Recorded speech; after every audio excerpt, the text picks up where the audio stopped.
put down all of the weapons that are futile. They're just popping at symptoms, and they may take care of them in your marriage or in your city or in your home. They may take care of them for a while, but you better believe when one goes away, there's another one coming right back up. Paul says, I'm going to give you some weapons that work. And he gives us, traditionally people say 6, but really I believe there are 7 pieces of armor.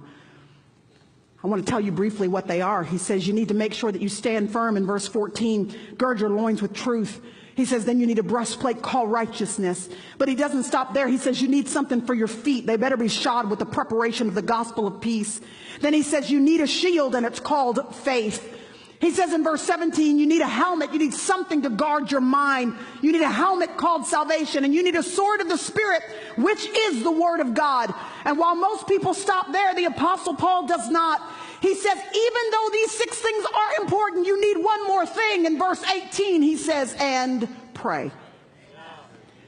Prayer is the divinely ordained mechanism, y'all, that our God has given us. It's like a key that unlocks the heavens and allows all of the blessings that our God already has for us to actually be dispensed to us. Prayer doesn't manipulate God. It accesses what God has already aligned to us in our lives here on earth. And so pray. If you want victory in your marriage, would you make sure you are a man or a woman of prayer? If you want victory, teenager, in your high school or student at your university, then you got to become a person of prayer. And if you say you want to live victoriously and abundantly and yet you don't pray, then I don't believe you.